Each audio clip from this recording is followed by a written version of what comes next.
Hoje a gente vai falar de uma animação japonesa e, Lucas, sério, seríssimo, porque não é qualquer animação japonesa. É um filme extremamente complexo, um filme que influenciou várias obras aí depois, inclusive obras que você deve gostar, que é de Hollywood e é um filme que beira ali a perfeição. Eu gosto demais. É o Páprica. Lucas, tempero? Sim, tempero aqui tem demais e afinal de contas. Que diabo de filme é esse?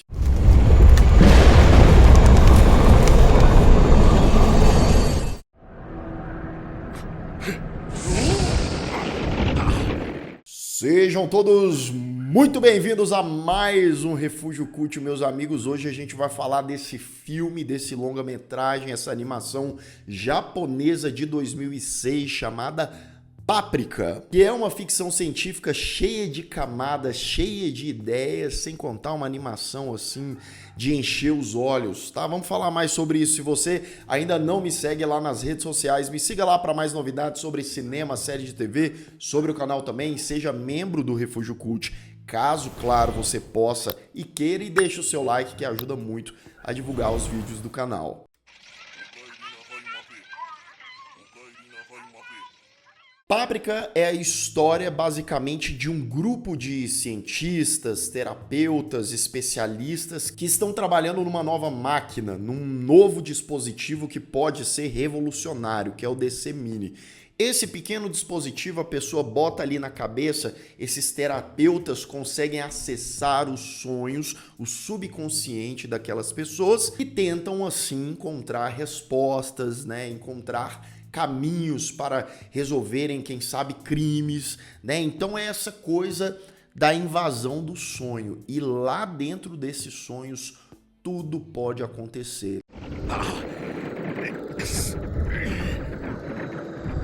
Lucas, o que é Páprica, né? Do nome, esse nome engraçado, Páprica é o nome da personagem principal que viaja aí nesses sonhos. Tem mais coisas, tem uns segredos aí em relação a essa personagem, só que eu vou falar mais na parte com spoilers, né? Caso você queira ver o filme e ainda não viu. Então a gente vai acompanhando, né, ela desbravando o subconsciente de seres humanos enquanto uma problemática acontece.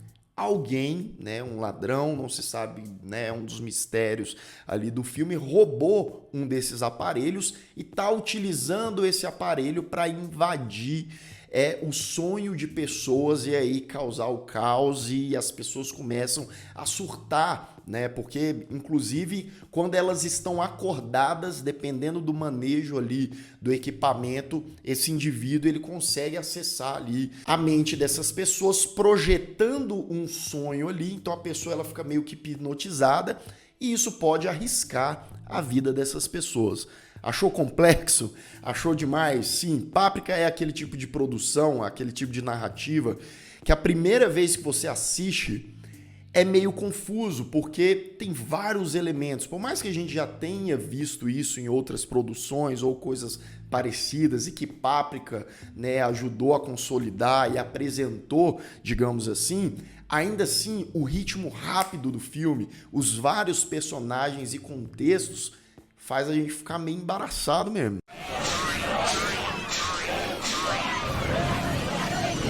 Esse filme é dirigido pelo Satoshi Kon e eu já falei desse diretor aqui. Eu já trouxe outra produção dele aqui também, que é o Perfect Blue, que é um filmaço maravilhoso. Ele também tem Tokyo Godfathers, que é muito bom. E os personagens criados por esse cara, né, são muito intensos, complexos, mas também existe sempre o fator sombrio, o fator macabro, bizarro, deixando aquela mescla ali que faz a gente ficar interessado. Sempre trabalhando também com o psicológico desses personagens e, de certa forma, distorcendo a realidade. Né? A gente está assistindo aquilo ali, mas será que é aquilo mesmo? Será que não é uma ilusão? Por que que aquilo aconteceu? Que personagem maluco é esse? E daí por diante. 世の中には分かってくれる人もいるんだよね。 O Satoshi Kon, inclusive, infelizmente morreu prematuramente em 2010. Ele tinha apenas 46 anos, né? Ele estava bem doente, com câncer e tal, não resistiu. E nesse ano também, do falecimento dele de 2010, a gente teve um lançamento de um filme lá em Hollywood que eu tenho certeza que você conhece, que é o Inception, A Origem. E é inegável que Inception trouxe vários conceitos, várias percepções aqui que Páprica já tinha feito em 2006. O Páprica, inclusive, é baseado em um livro de mesmo nome, e aí o Satoshi Kon, o diretor, ele adaptou o roteiro, ele mesmo foi lá, adaptou. Mas essa questão do sonho dentro do sonho, dos sonhos, né, impactarem a realidade e como eles podem navegar ali, descobrir segredos, etc. Só que, né, aqui em Páprica é diferente, tá? Tem uma abordagem diferente e tal. Não tô falando de jeito nenhum que o Christopher Nolan copiou o Páprica, tá? É uma inspiração, né? Isso acontece pra caramba. Inclusive, eu acho que A Origem é o meu filme favorito do Christopher Nolan. Acho um filmaço.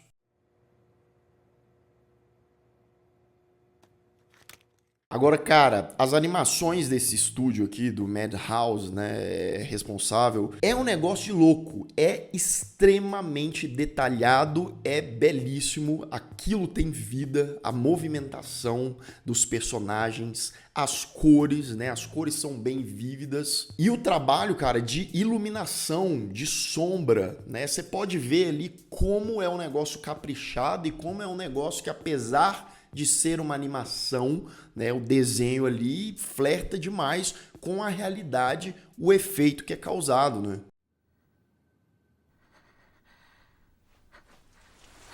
E o filme fica nessa coisa, no mundo real e aí no mundo dos sonhos, quando eles entram na cabeça de alguém.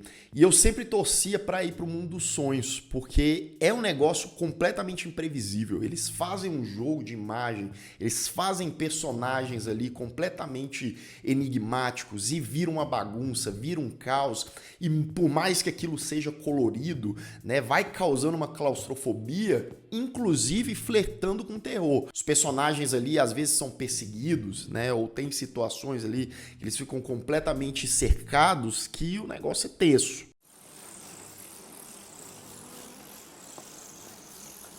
Então, Páprica basicamente é uma pequena grande obra-prima. Às vezes um pouco confusa demais, às vezes complexa, às vezes a narrativa faz a gente se perder um pouco, intencionalmente ou não, mas isso é sempre muito bem compensado com uma criatividade gigantesca e, no meu caso, pelo menos, né, uma história e personagens que me deixaram presos do começo até o fim. Inclusive, um ponto belíssimo desse filme são os personagens. Eles são cheios de personalidade, não é aquela coisa ali padrão, vazia, não, tá? Então eu dou pra Páprica uma nota 9. Vai por mim, tá? Esse filme aqui é deslumbrante, hipnotizante e, assim, sem dúvidas, nos últimos 30, 40 anos, uma das obras mais legais aí da ficção científica, sem sombra de dúvidas.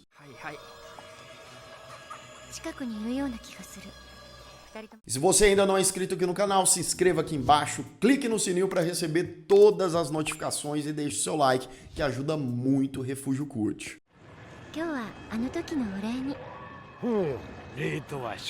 Atenção, aviso de spoiler. A partir de agora, continue por sua conta e risco. Bem, vamos lá, uma revelação que a gente não tem necessariamente no início da trama, mas que ela é importantíssima para ela, né? E a gente vai pegando o que está acontecendo, é que uma das doutoras responsáveis por essa pesquisa, pelo dissemine, a Shiba, ela é a Páprica. Ou melhor dizendo, a Páprica é um alter ego dela. É ali um personagem, uma persona, digamos assim, com consciência própria, como se fosse parte da Shiba, né? Inclusive elas têm características completamente diferentes, porque a doutora, né, a Shiba, ela é toda séria, centrada, e a Páprica, ela é mais doce, né? Ela é coisa mais próxima, mais humana.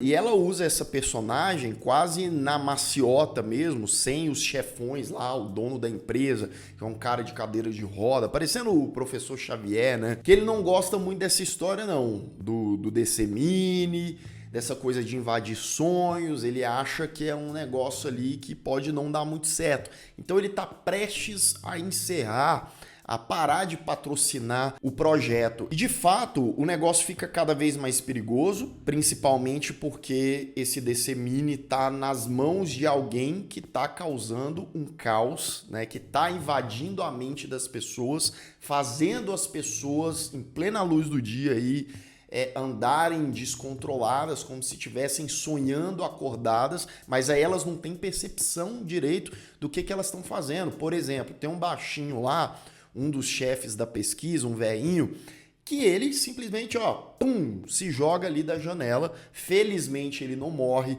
né? Tem até uma hora que eles entram ali nos sonhos dele, quando ele tá em coma, para tentar ajudar ele. E ela realmente consegue, né? Ela entra no sonho do velhinho e ele acaba despertando e tal. Tem o Tokita, que é aquele grandão, né, bobão e tal, mas o cara é um gênio absoluto. Inclusive foi ele que criou, que inventou o tal do DC Mini. É o que eles falam aqui, né? É como se fosse uma criança no corpo de um adulto e uma criança genial, no caso, né?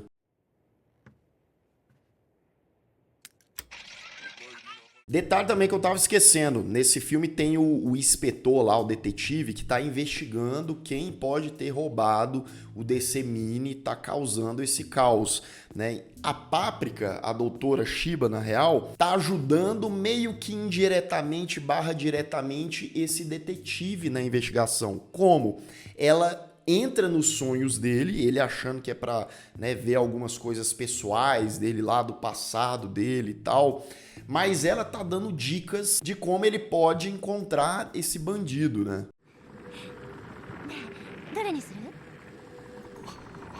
E aí detalhe que algumas pessoas importantes, chaves, elas começam a ficar presas dentro daqueles sonhos, né? Então eles entram em coma, não conseguem sair de lá, e o Tokita, por exemplo, o grandão lá, genial, ele fica preso, né? Então a Páprica precisa dar um jeito de entrar lá na cabeça do bicho para tentar salvar ele. E esses sonhos são uma verdadeira viagem, né? Aquela coisa maravilhosa que eu disse, mas que não deixa também de ser assustadora, tá? É umas bonecas gigantes, é um monte de boneco de bicho amontoado, perseguindo, né, os personagens.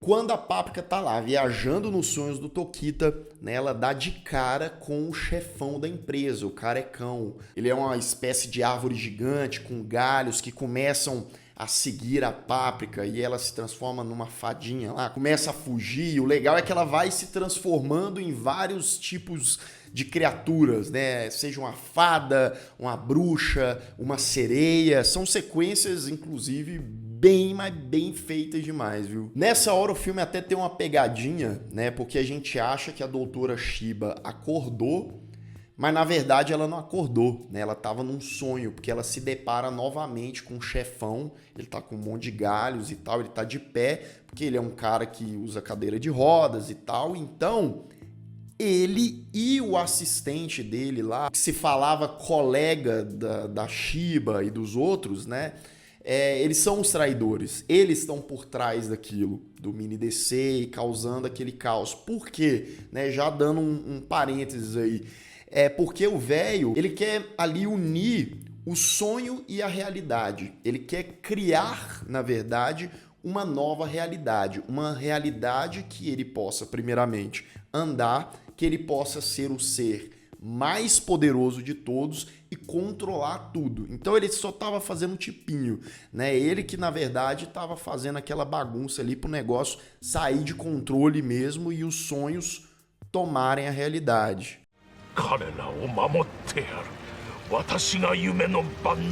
Shiba / Páprica é capturada por esses caras e aí tem uma cena bem tensa porque ela é presa, ela fica presa deitada.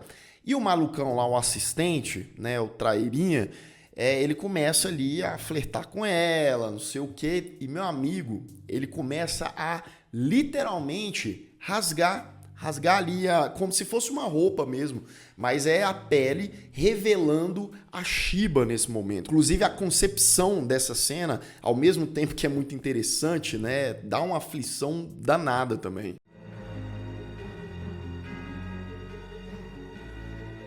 Nessa mesma hora, lembrando, eles ainda estão dentro do sonho, tá? O velhão toma o corpo do moleque lá, do traíra, né? E eles ficam meio que fundidos e tal, com os galhos barra tentáculo, e o velho tá querendo matar a Páprica barra Shiba, né? Ela tá querendo dar fim porque ela tá atrapalhando ele. Só que esse camaradinha, o outro lá, o trairinha, ele é apaixonado por ela. E aí fica aquele conflito. Não faz isso, eu gosto dela, pelo amor de Deus e tal. Nessa hora, o nosso querido detetive chega lá na cena, né, consegue dar fim nos caras, impedir com que eles façam alguma coisa com a Shiba barra Páprica. O que acontece nessa hora? Todo mundo mesmo, as pessoas do mundo, né, eles começam a meio que sonhar. E aí o plano do velho começa a dar certo, porque os sonhos começam a se mesclarem com a realidade, né? E aí vira uma bagunça, vira um cabaré de cego. Tanto é, pra você ver que tá tudo misturado, tá tudo uma bagunça, que dessa vez a Páprica e a Shiba estão no mesmo lugar, né? Elas até então não podiam estar no mesmo lugar, mas agora sim. Então elas têm que impedir, tem que dar um jeito daquilo acabar, senão já era, né? E aí, cara, o que tava rolando nos sonhos antes, né, tá pelas ruas da cidade, né? Os desfiles, os bonecões, as criaturas ali peculiares e tal. O filme, nessa altura do campeonato, meu amigo, já tá uma viagem total, tá? Você tem que abrir a mente mesmo pra entender.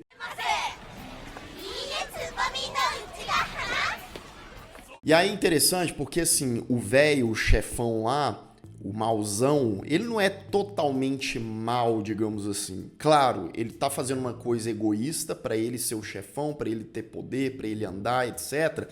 Só que no discurso ali, final, ele fala que ele quer um mundo onde as pessoas que são doentes, as pessoas, né, que não podem andar, etc., sejam curadas, né? Então ele seria esse, entre aspas, novo Messias, né? Inclusive ele aparece lá, gigante, mais de 100 metros de altura, dominando toda a parada lá, e aí a Páprica tem uma ideia nessa hora. Falou, não, peraí, vou competir com ele aqui, né? E aí, outra coisa surreal, né? Porque a Páprica, ela vira um bebezão gigante, uma menina gigante, e aí ela vai sugando fragmentos da cidade ali, das coisas, e vai crescendo, virando um adolescente, uma mulher, e ficando ali do tamanho do bichão. Até ela conseguir fazer o quê? Engolir o velho também. Ela engole ali sem muita dificuldade e dá fim no velho. As pessoas acordam, aquela realidade paralela dos sonhos ali acaba.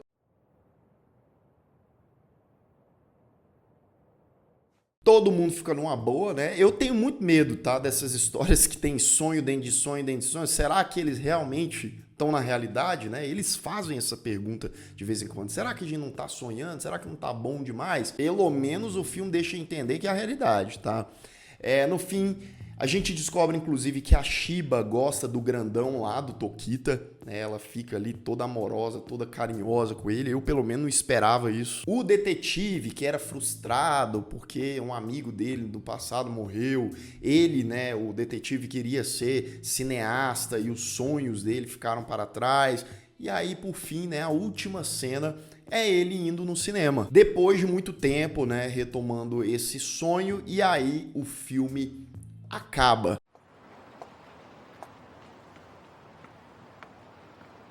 É evidente também que esse filme, além dessa parada de sonho, né, fala do cinema e como o cinema também é uma realização desses sonhos, né? Como tá ali no diretor, na cabeça do roteirista e tal, e é projetado em tela, e é mais ou menos o que a narrativa de Páprica acontece, sabe? Eu senti quase que o tempo todo essa metalinguagem, né? Como eu disse. Se você já assistiu Páprica, O que você acha das obras do Satoshi Kon? Deixa aqui nos comentários e também indique outras animações, não precisa ser só japonesas, mas que sejam complexas, né, e que tenham aí fatores para a gente poder dissecar, discutir aqui. E eu vou ficando por aqui. Caso você tenha perdido os outros vídeos, ó, estão aparecendo bem aqui do meu lado, é só clicar, assistir, deixar o seu like também. E caso o YouTube não tenha mandado para vocês, um grande abraço e até mais.